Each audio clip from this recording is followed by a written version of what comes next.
You've heard of Medusa, the monster, the creature with snakes for hair and a gaze that turned men to stone, slain by a hero, celebrated as a villain. But here is the truth that history buried.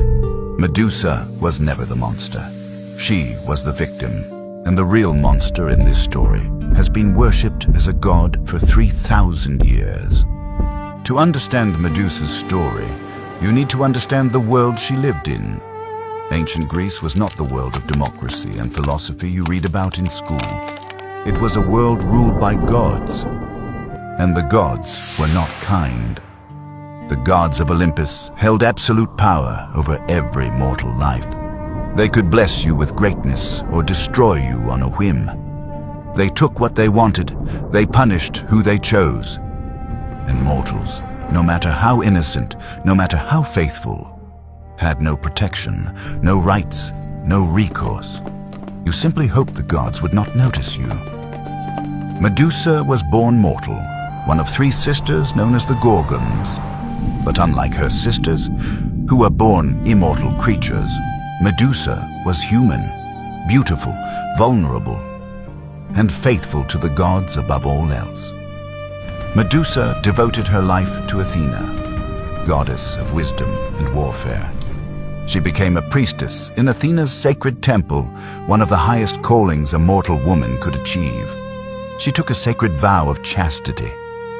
She gave everything to her goddess, her freedom, her future, her entire life in service.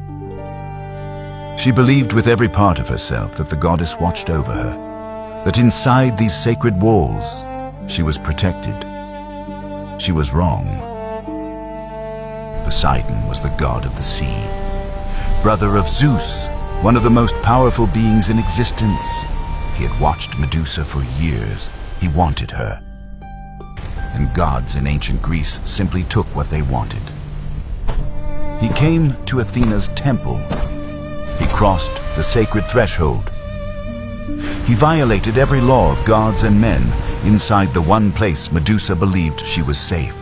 Inside the house of the goddess she had dedicated her entire life to.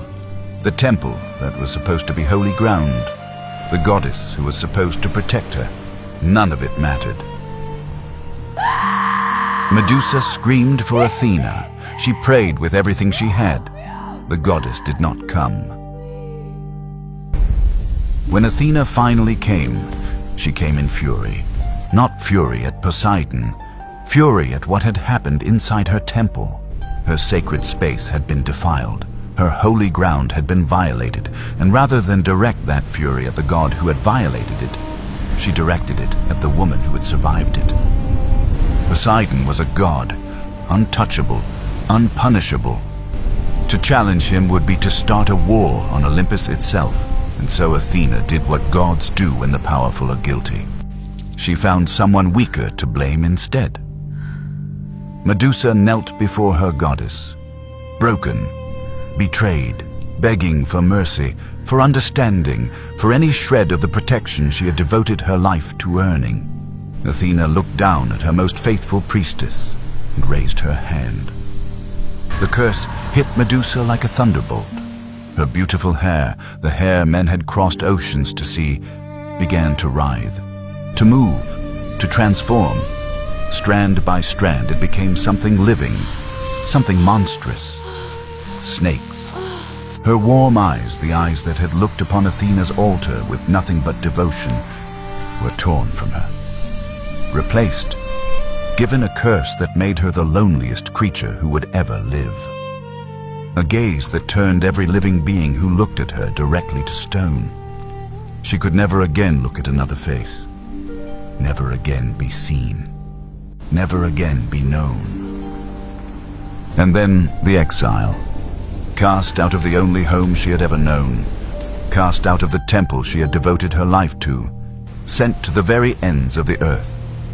A barren, desolate island where no mortal would ever come, where she would live alone, feared, hunted, hated for what had been done to her. She lived in that exile for years, alone with the stone statues of the men who had come to try to kill her and failed. Men who came for glory, Men who came because the gods sent them. Men who looked at her and were turned to stone before they could raise their swords. She never asked for their deaths. She never wanted them. Every stone man was proof not of her evil, but of her curse. Every statue was another person Athena's punishment had taken from her. She was not a predator.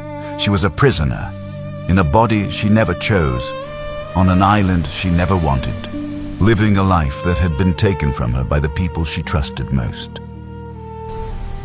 Then came Perseus, a young hero on a quest to prove himself. He had been sent to retrieve Medusa's head, a task so dangerous it was considered a death sentence, but the gods armed him. Athena gave him a mirrored shield so he could look at Medusa without meeting her gaze. Hermes gave him winged sandals.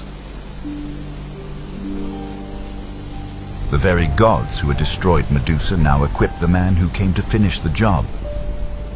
He found her sleeping, the cursed woman who could not look at the world, who lived surrounded by the stone remains of everyone who had ever tried to come near her. He crept through her cave. He raised his sword, and he took her head, not in battle, not with honor, but while she slept. The gods celebrated. Olympus rang with praise for the brave hero who had slain the monster. Athena placed Medusa's head image on her own shield called Aegis, the head of the woman she had cursed, now her trophy, her weapon. When Perseus took Medusa's head, from her blood, from her body, from everything that had been taken from her, something was born, something that had been waiting inside her all along. Pegasus, the winged horse, pure white, breathtakingly beautiful, free, born from Medusa's blood, from the most wronged woman in all of Greek mythology, came the most beautiful and free creature in all of it, as if everything that had been stolen from her was given form, given wings, and set free into the sky she never got to see. This is Greek mythology, and there are 100 more stories just like this, stories of gods and creatures,